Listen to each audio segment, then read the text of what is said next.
Okay. Hello and good afternoon, everyone.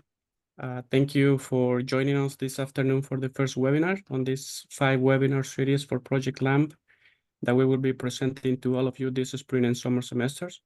My name is Jorge Reyes, and I am the project coordinator for Project LAMP.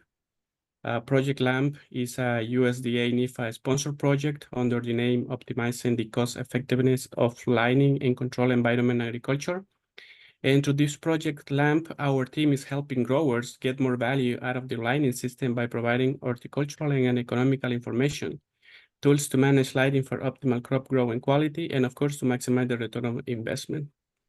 Without further ado, and without any more details, let me introduce to you to our first speaker of our first webinar of the series. You will meet Dr. Neil Mattson. Dr. Neil Mattson is a professor in the School of Integrative Plant Science at Cornell University. He's got research, extension, and teaching appointments in his position at Cornell. His research program focuses on understanding the influence of environmental factors and cultural practices on the physiology and development of floriculture crops. His extension efforts are directed toward greenhouse extension programming, and his goals are to deliver pertinent research-based information to greenhouse growers to help them make sound management decisions. And of course, he also teaches hydroponic food crop production and management at Cornell every other year. Dr. Mattson is also the director of Cornell's Controlled Environment Agriculture Group, and in Project LAMP, he is developing light intensity and quality strategies to improve quality and reduce crop time of flower and vegetable transplant. Dr. Mattson is also the lead of the outreach team for Project LAMP. Dr. Mattson, the room is all yours. Thank you so much, Jorge. Let me share my screen.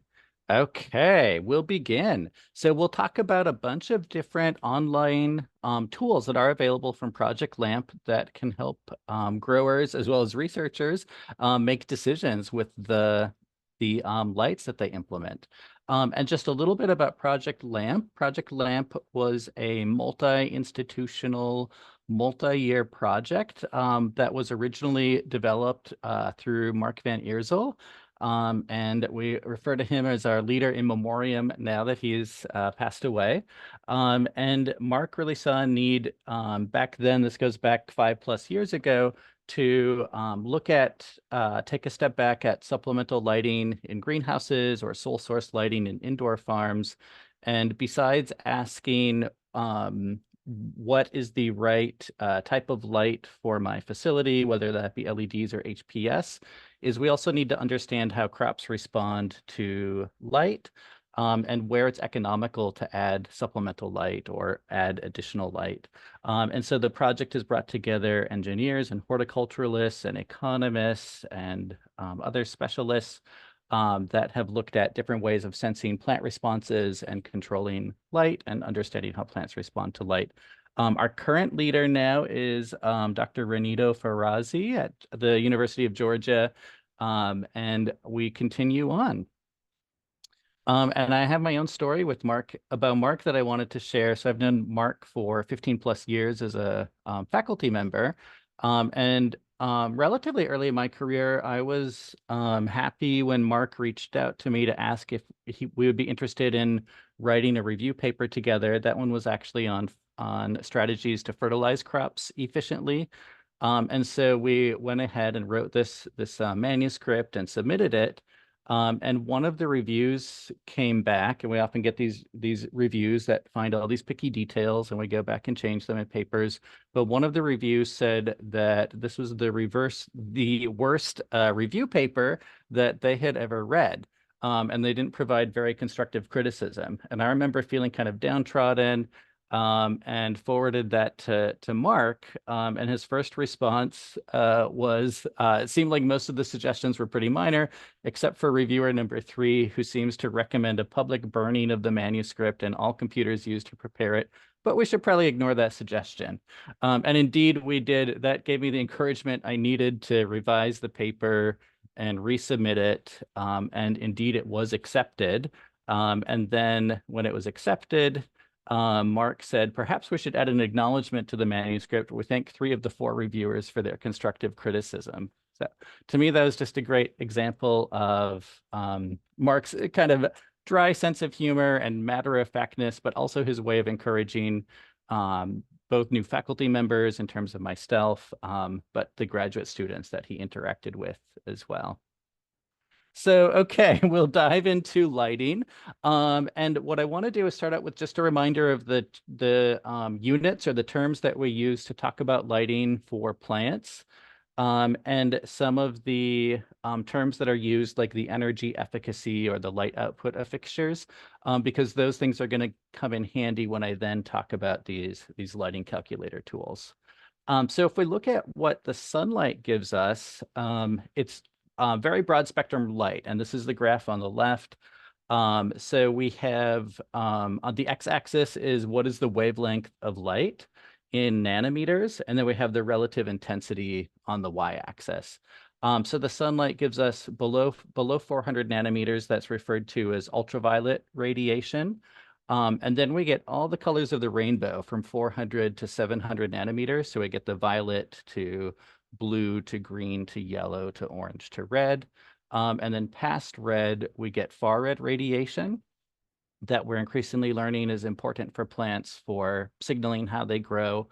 And then long wave radiation past that could be felt by the plant in terms of heat or warmth, for example. And so we'll show you in a second how plants perceive light, but how humans perceive light. So this is what we have, which is the graph on the right. We do see all of the colors of the rainbow from purple to red.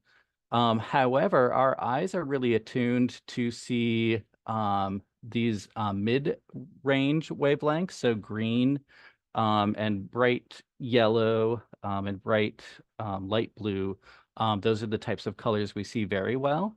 And then we're not good at seeing red or blue in terms of the relative intensity.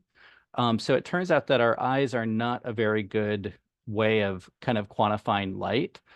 We also detect light at very low levels. We can read and see perfectly well, but plants need much higher amounts of light to drive photosynthesis, which is their energy source. So in terms of lighting, we have this unit, which is called photosynthetically active radiation, and it's all the light between 400 and 700 nanometers.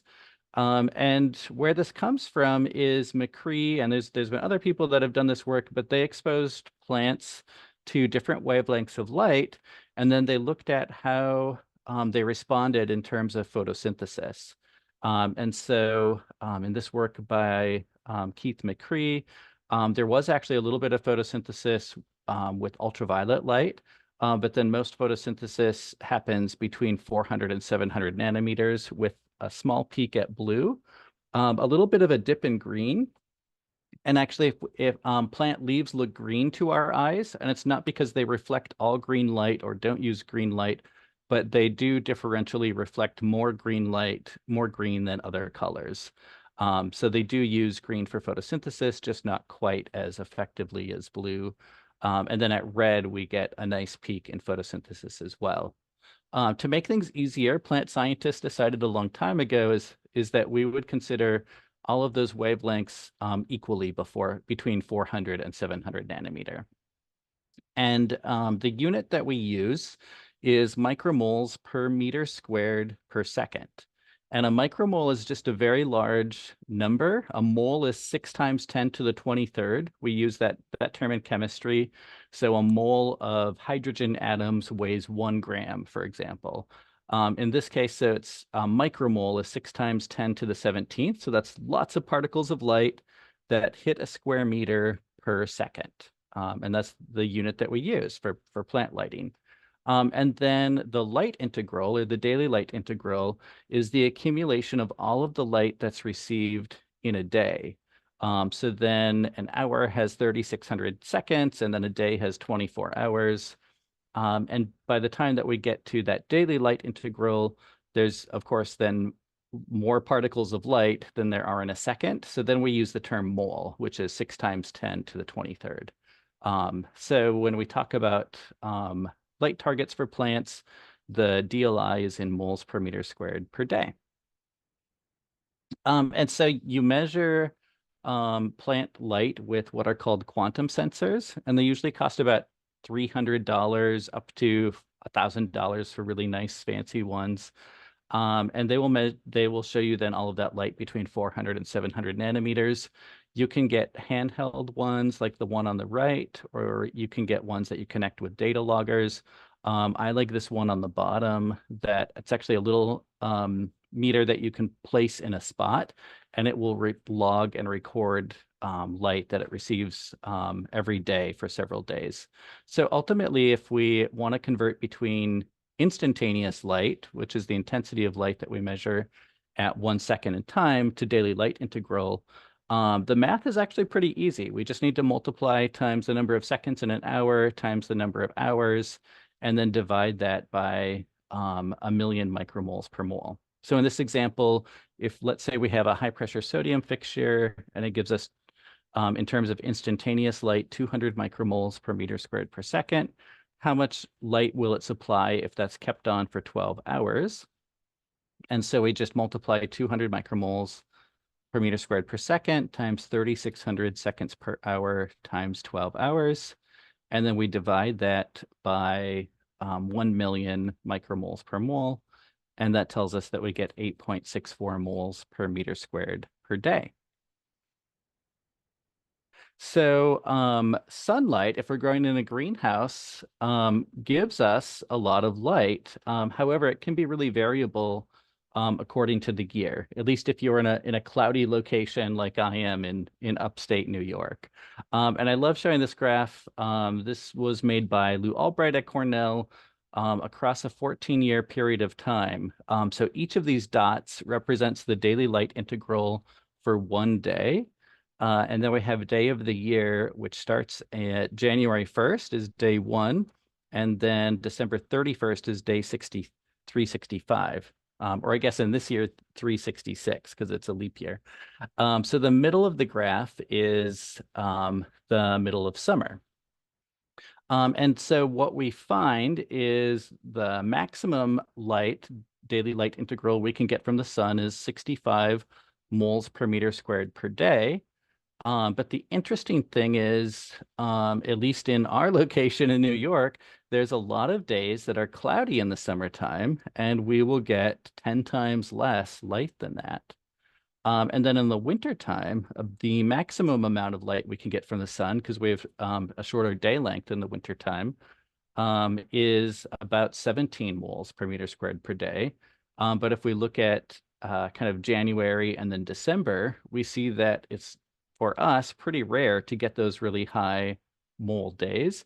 And more often we get, say, 1 to 5 to at most 7 moles per meter squared per day during the wintertime. And this is the amount of light that we get outdoors. But what actually gets into the greenhouse is about 45 to 70% of that, depending on the glazing that you have and the overhead or structural components that you have in the greenhouse. So a little bit more on lighting units. In the olden days, when LEDs were first developed, there were not kind of standardized lighting units that were used, and so it was hard to do like apples to apples comparisons of different fixtures. So in human lighting, we look at how many foot candles does a lamp put out, and so what we want to know in terms of horticultural lights is what is their light output in terms of photosynthetically active radiation. So nowadays, most LED fixtures, at least reputable horticultural LED fixtures, they're going to tell you a bunch of information, including the wattage that they use. The voltage tells you what kind of outlet you need or power source you need. Then we can learn about the red to far red ratio, how the light spectrum breaks down. So we have, in this case, 35 micromoles of the light is blue light, 78 micromoles is green light, and so on for red and far red. And then in terms of total light output from a fixture, what we look at is par flux. So that's the photosynthetically active radiation.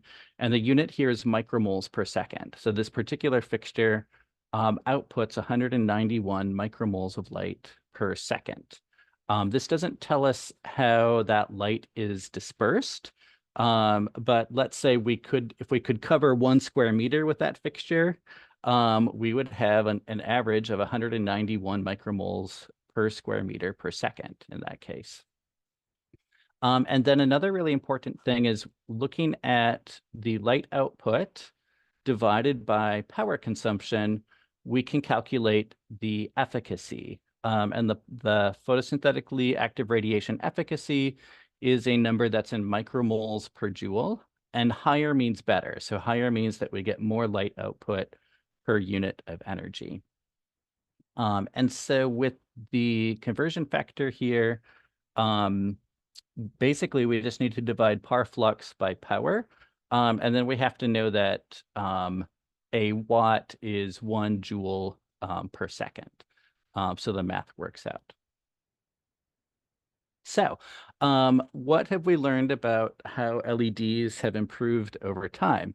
So in terms of their energy use, or what we call the efficacy, the light output per joule of electricity, there was a paper that looked at 10 different high pressure sodium lights back in 1994. And the best ones gave us 0.98 micromoles per joule. And then that actually progressed over about 20 years. High pressure sodium lights improved in their efficacy and reached about 1.7 micromoles per joule in 2014. And since that time, they have plateaued. There's been maybe some small advancements, but these fixtures are 1,000-watt double-ended fixtures with electronic ballasts. And so I always like to tell growers, even without looking at LEDs, look at high-pressure sodium lights. And if your operation has 30-year-old high-pressure sodium lights, one, the bulb may be very old and dim, but also just by replacing your old HPS fixtures with new HPS fixtures, you can almost double their energy efficiency. So in 2014, actually, the best LEDs had the same efficacy as the best high-pressure sodium lights. However, LEDs since that time have rapidly improved, and they've really gained efficacy over time. So by 2016, they were about 40% better. And by 2021, we now have about double the efficacy or double the light output of LEDs back in 2014. So then the amount of energy that you can extract, or the amount of light that you can extract from electricity, is starting to plateau. So there's a theoretical maximum. So for a fixture that is 80% red and 20% blue, the maximum amount of micromoles per joule that we can get is just over 5. And current technology then is approaching 4. Or 3.7 or so, versus HPS is about 2 or a little bit less than 2 with no further gains expected. So we've grown a lot in terms of energy efficiency of LEDs, and then there's going to be some small gains that can be made, but those energy efficiency gains are slowing down at this point. And then it's interesting to look at, in terms of different colors of LEDs, how energy efficient are they? So it turns out that red is very energy efficient. So we can get about 4 micromoles per joule. That efficiency goes down a little bit with temperature of the fixture, which makes sense. And far red light actually has a little bit higher energy efficiency than red. Then blue is still pretty good, not quite as good as red, but it takes a little bit more energy to generate blue light. It's shorter wavelength light. It takes higher energy to generate it. And then white is not as energy efficient, but it's easier for our eyes to look at than like a red-blue fixture. So how we generate white LEDs is we actually start with a blue LED, a blue diode, and we coat that with a phosphor coating. That would be a coating that it ends up absorbing about 15% of the light, but then the rest of the light that it emits is across a broader wavelength range.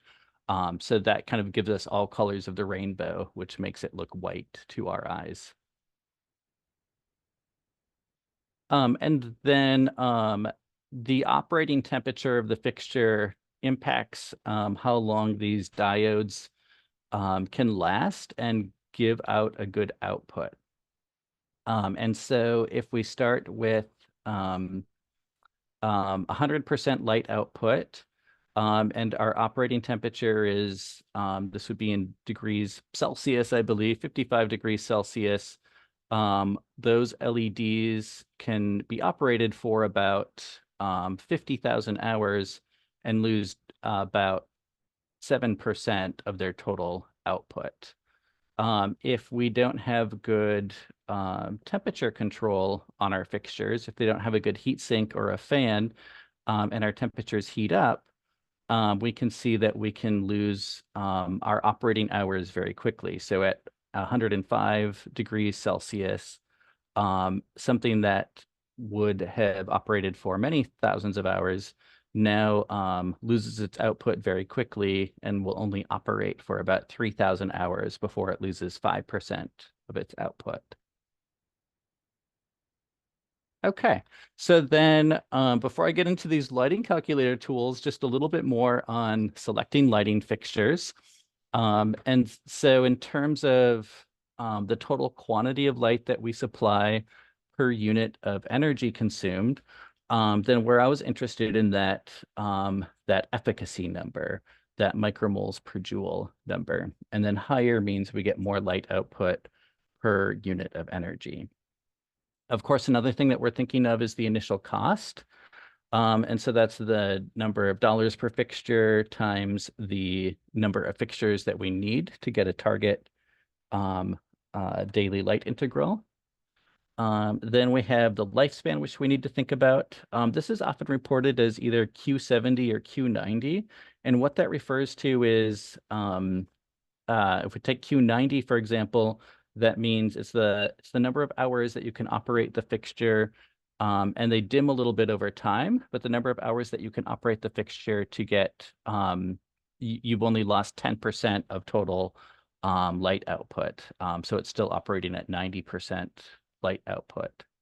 And this is important to think about because in like high pressure sodium lights, for example, maybe after about 5,000 to 10,000 hours of operation, we might want to change out the bulbs because they use the same amount of energy, but they have dropped in terms of how much light output they give us.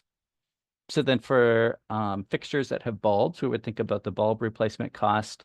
For most LED fixtures, unfortunately, they don't have like bulbs or diodes that we can replace. We just have to throw away the whole unit. And then we think of the installation cost, the electrical capacity that we need to support that, the shading of the fixture. So if they're giving us greenhouse supplemental light, we don't want them to shade our plants to a large degree by having a large footprint to the fixture. And then you can work with the lighting manufacturers or lighting suppliers to design a lighting plan of how to place the fixtures in your greenhouse, like how many feet apart from each other to hang them or where to hang them from the rafters.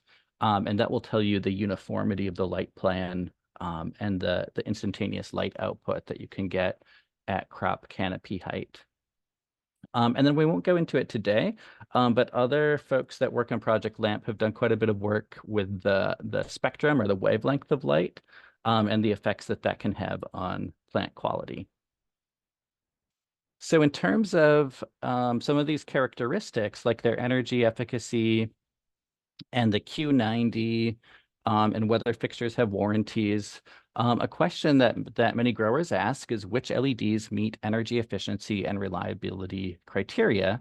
And it's hard to know because there's a lot of different lighting products on the market. Well, luckily, there's a third-party nonprofit institute called the Design Lights Consortium. And they maintain a list of horticultural lighting qualified products list.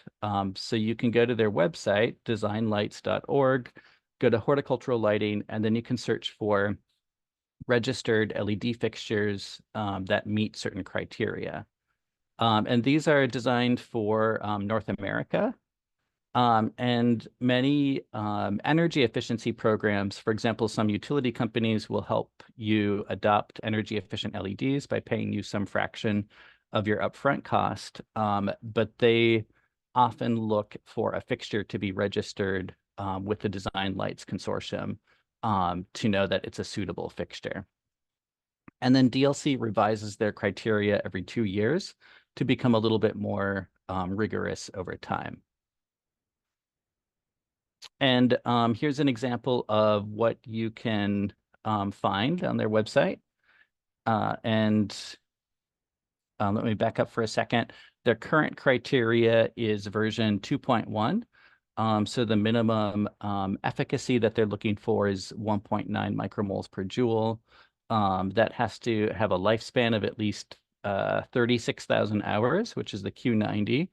And it has to have a driver lifetime and a fan lifetime of at least 50,000 hours, and a warranty of the fixtures of at least 5 years. So you can go to designlights.org.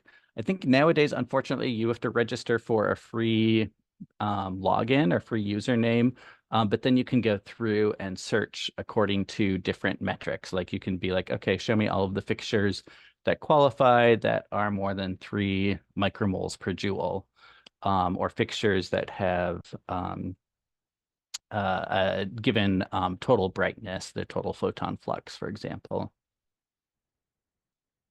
And you'll get results back like this, for example. Okay, so then this information can help you find fixtures. And then once you have fixtures that you are looking at, or you might already have fixtures installed in your operation, then you're ready to use a bunch of the calculator tools that were developed by Project LAMP. And you can find these on our website, which is hortlamp.uga.edu. And then click on the LAMP lighting calculators. And you'll see a list of 6 different things, and we'll walk through a few of those different ones. So the first calculator that I want to talk about is called How Large Should My Lighting System Be? And so with this one, you're thinking of a greenhouse that doesn't have lights installed in it yet. And then you can select your background climate. So you can put in your zip code. And the software tool knows what is the average daily light integral that you get for every month of the year. And actually, it uses typical meteorological year data. So for every day of the year, it knows what a representative day looks like in terms of how much DLI you can get from the sun. And then you can input what percent of the days you want to be able to reach a given daily light integral target using a combination of sunlight and supplemental light. And then this calculator will tell you what the light intensity is that you need for a lighting installation. So let's walk through an example. And so first we would enter a greenhouse location. We'll look at Grand Rapids, Michigan in the case here. We'll put in the zip code so that it can pull in the climate data and tell us what the average sunlight is for each day of the year. And then we put in our electricity rate. So let's say 10.5 cents per kilowatt hour in this case. Then we put in some information about the greenhouse itself. So this is a gutter connect greenhouse that's 120 feet long by 180 feet wide. And then this transmissivity number, or transmission percentage, is how much of sunlight actually gets into the greenhouse. So that's usually a number that varies from 45 to 70%. And you can make some guesses. However, the most accurate way to be able to plug in this number is to have a handheld light meter. And you can choose a bright sunny day without cloud cover, and go outdoors and measure how much light you get, and then go indoors several different representative points in the greenhouse and get an average reading of what light intensity is indoors, and then calculate the percent that gets into the greenhouse. So then in the next step, we enter what our target daily light integral is. So I guess here we're thinking of like head lettuce with 17 moles per meter squared per day. And then the lighting efficacy. So this is the number that comes from the fixture. So we're going to use a fixture that gives us 3 micromoles of output per joule. And then you can say what percent of days you want to reach the target daily light integral. So maybe ideally you'd have enough supplemental lighting so that you could reach the target daily light integral 100% of the days of the year. However, that's going to require a bigger lighting installation. And so if we could get away with, say, 90% of the days of the year, so that means in like December and January, for example, we're okay with not getting quite as much light and having slightly longer crop cycles, then we could get away with a lower lighting installation. So we're going to actually compare these two in one of our simulations. And then some crops require a dark period, like for tomatoes and peppers and other similar fruiting crops, we typically think of needing a 4 to 6 hour dark period. So in this case, I'm going to say that the lights could be on for up to 20 hours per day. And then a final feature or final point in terms of your electricity cost is that for commercial electrical rates, you're also paying a demand charge, which is based on the highest electrical usage that you have in a single 15-minute period during the month. And so $6 per kilowatt hour is a common demand charge. And it turns out that the demand charge can be up to about 40% of your electrical bill. So we wanted to capture that piece of information. All right, and then we click on the results.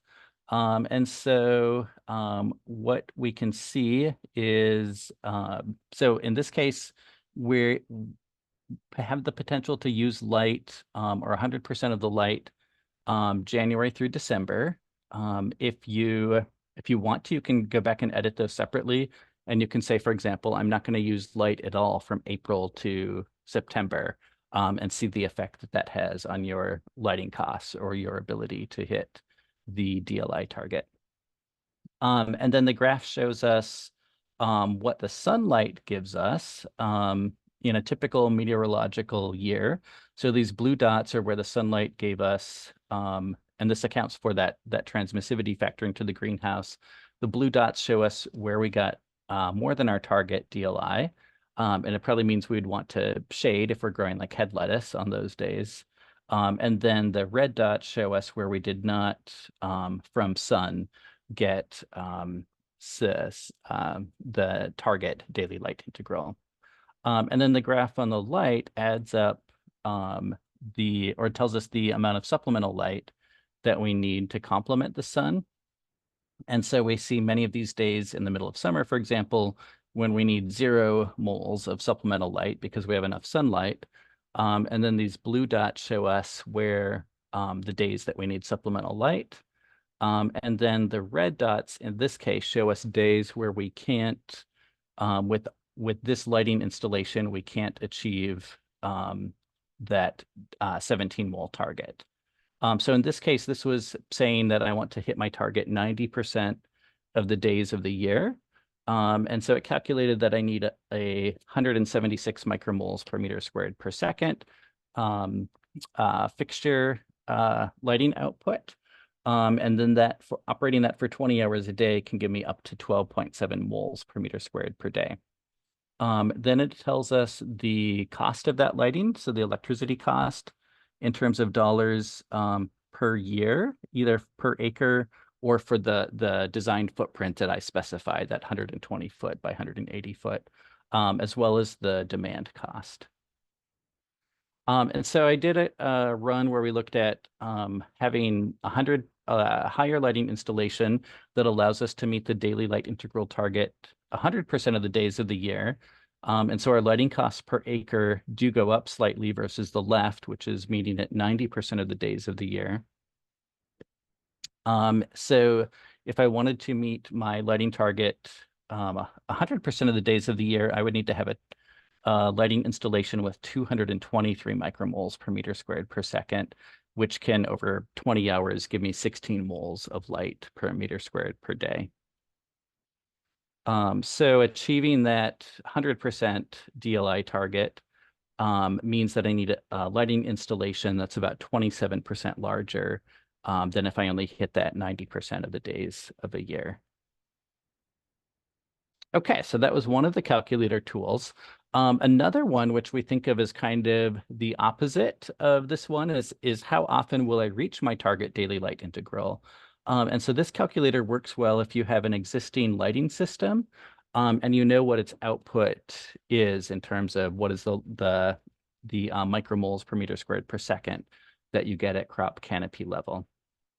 And so this one works very similar in terms of the inputs that you have. So I'm going to be in a greenhouse in Grand Forks, North Dakota. I have a little bit cheaper electricity rate. And then this is a greenhouse that's 30 feet by 96 feet. I have 55% greenhouse transmissivity. Let's say I'm growing tomatoes. So I have a target minimum daily light integral of 20 moles per meter squared per day. I have lighting fixtures with an efficacy of 3 micromoles per joule and a supplemental lighting capacity of 175 micromoles per meter squared per second. And then let's say because I have tomatoes that I can only have them on for up to 18 hours per day. So I need to have a 6-hour dark period. And so then you can hit submit. And you can get information like this one that tells us how much light we get from the sun. And then on the right side, what our supplemental light conditions are. And so it tells us with our current lighting installation, we can hit our daily light integral target 239 days of the year. And then we have the cost of that lighting per acre or for the design footprint of the greenhouse. And we know that we can get up to 11.34 moles per meter squared per day from our supplemental lighting system that has those specifications. All right, then I think the last calculator tool that I want to show us is one that I created. And this one's a downloadable spreadsheet, or I guess nowadays it's an online spreadsheet, which will estimate the number of fixtures that you need for your greenhouse or your lit space. And so in this case, we fill in things that are in the yellow highlighted boxes. So we know that the target instantaneous light intensity of our crops, let's say 200 micromoles per meter squared per second. Some information from the lighting manufacturer, so the lamp power consumption, and the photosynthetic efficacy, the micromoles per joule. Then we have the area that we're lighting. So this is 1 acre, 43,560 square feet. You can choose to add a factor to account for light loss from edge effects. So in these lighting installations, there is some light loss to the edges. If you have, say, a very rectangular shaped greenhouse with a lot of perimeter space, you might have higher light loss from the edges. Then the number of hours that the lights are on per year, and our cost of electricity, and then the cost of an individual fixture. And then what it will calculate is, it tells us the area that we're lighting, which is an acre or 4,000 square meters in this case. It tells us that without accounting for edge effects, I would need 413 of these lighting fixtures for my 1 acre greenhouse. Based on the total cost of each fixture, that works out to a capital cost of $160,000. And then for those to operate for 2,000 hours per year, those use about 1 million kilowatt hours of electricity. So then we can calculate the electricity cost in dollars per square foot per year or dollars per square meter per year. And this tool could be really nice for comparing different fixtures to each other. So if you want to look at, like, should I adopt a more energy efficient LED? However, it has a higher capital cost. So you could put in like an HPS specifications into the lamp 1 tab, and then LED specifications into the lamp 2 tab. And then you can look at a simple payback calculation. So let's say we have a HPS fixture, which is cheaper up front, but has lower energy efficiency. And then compared to the second lamp, that's an LED, the LED has higher energy efficiency, but higher upfront cost. And then let's look at 2 scenarios, an electricity cost at 8 cents per kilowatt hour versus an area of the country like New York that has higher electricity costs, like 16 cents per kilowatt hour. So what you can get, and this is with electricity at 8 cents per kilowatt hour, we can look at the cost to purchase lamp 1, that HPS, versus lamp 2, that LED, in dollars per square feet. Then we see the electricity cost of lamp 1 versus lamp 2. So per square foot, we have about 80 cents less per square foot electricity cost for that LED fixture, but they cost more to purchase upfront. So our simple payback would be we'd have to operate those LEDs for 9 years to see a payback from that increased capital cost. However, if we're in a place where electricity is more expensive, so let's say 16 cents per kilowatt hour, because of the savings that we get for electricity from LEDs, in this scenario, the simple payback now goes down to 4.6 years, which is starting to get closer to reality. I think most growers I talk to want a payback for their things they install of 1 to 3 years. So 4 years would be a little bit long. So you can go through and do these for your own type of lamp specifications for your operation. One of the lighting tools that we linked to was actually not developed by Project Lamp, but developed by Jim Faust at Clemson University, and that's these daily light integral maps. And so you can link to those, and there's a tool where you can pinpoint your location on the map or put in your zip code, and it will tell you by month of the year your average daily light integral at your location. Okay, so that was the material that I wanted to cover. Just to point out some upcoming webinars. So with Project LAMP, and you can go to hortlamp.uga to learn more. Our next webinar is going to be presented by Josh Craver from Colorado State University on end-of-day lighting strategies for greenhouse crop production. And then 3 other folks coming up after him every few weeks and through July 30th. And then we do have one other webinar I want to alert you to. So GLAZE, the Greenhouse Lighting and Systems Engineering Consortium, they have monthly webinars. And on May 16th, they're hosting 5 of our grad students that came out of Project LAMP that are going to be doing lightning talks, talking about their own research. So that's going to be very fast paced. I think we have 7 minutes, no, 6 minutes per presenter, if I did my math right, and talking about light spectrum and environmental effects of LEDs, the interaction of far red and temperature, and the interaction of far red light and daily light integral. So do check that one out as well. So with that, I want to stop here and thank you for joining us today. And let me know if you have any questions.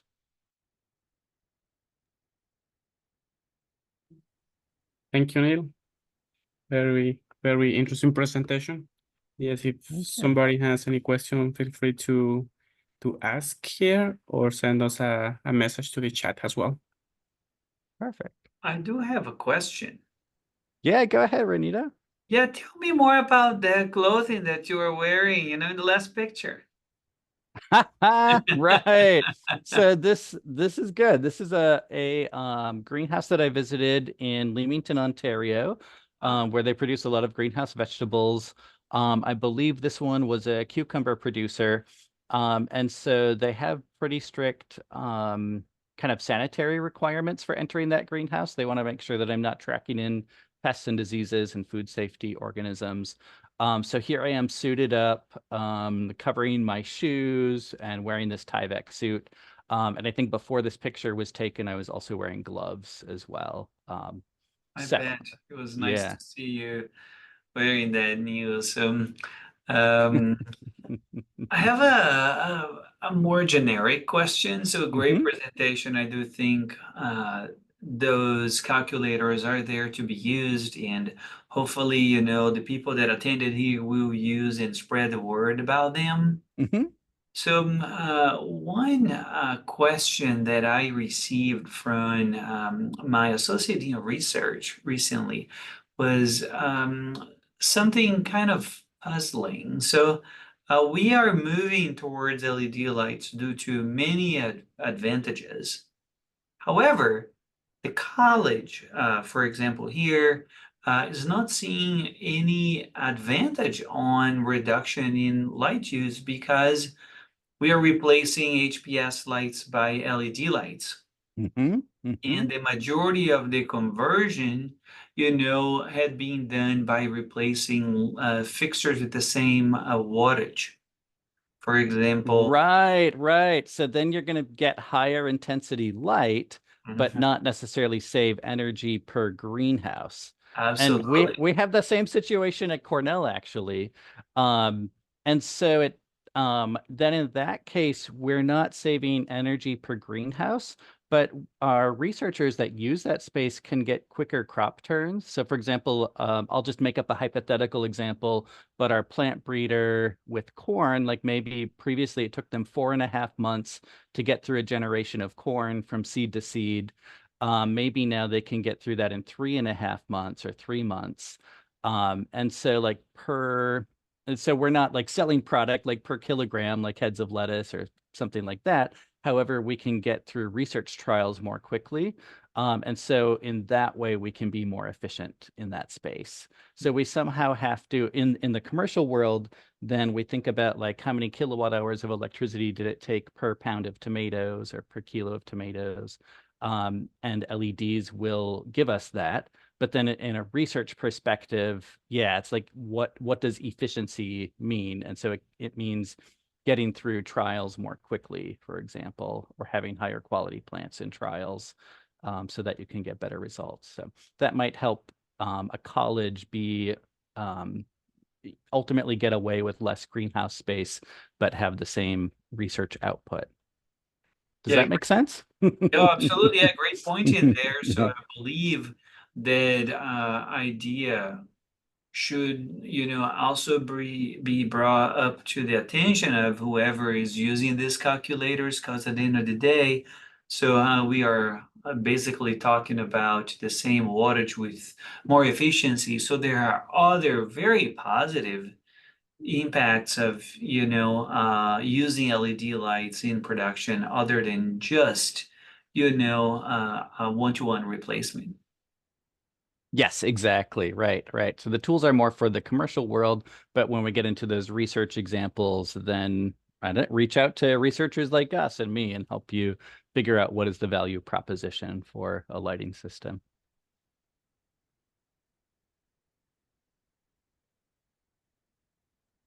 Any more questions?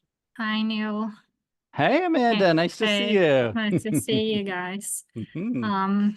Well, congratulations for the presentation. I was just listening to have a refresh in my mind. Mhm. And that got me thinking if you guys have any tools for comparing like LEDs to the dimmable LED lights. Ooh, right, right. So I would say we don't have like online tools with that, but some of the benefits. So I've done research with these dimmable LEDs versus on-off LEDs is we can complement the sun, so that if the sunlight gives us a moderate amount of light, but we still need more, maybe we have, let's say, we'll make up a hypothetical example. Maybe our target light intensity is 300 micromoles per meter square per second, and our lamps could give us that. But let's say the sun at this point in time is giving us 200 micromoles. So then I could turn on those LEDs and give me only 100 micromoles of light. And I'm not kind of overshooting the crop target. So we found in studies with fruiting crops, we've seen some yield benefits of using dimmable fixtures. But we haven't looked at, I guess your question is more like the economics, like is it worth the extra cost of having Right. those dimmable fixtures?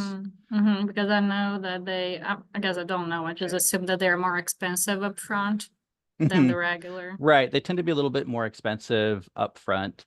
One nice thing that we know with LEDs, though, is that energy efficiency does not go down as you dim them, versus like high pressure sodium lights.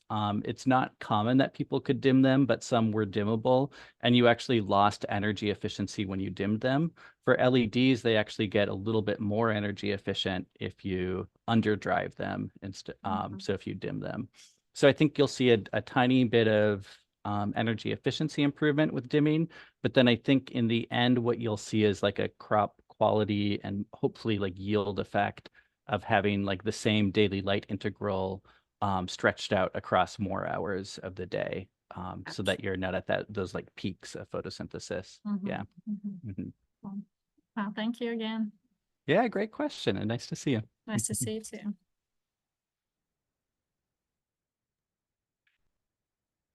Okay. Just a All final right. announcement. We will share the recording afterwards in our website for the project. Yes, thank you so much again, Neil. All Good right. presentation. Thanks for hosting me, Jorge. Have a good day, everyone. Take All care. right. Bye, guys. You, Neil, thank you very much. I appreciate it.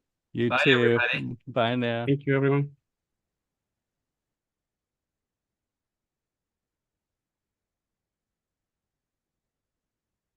Well done, Jorge.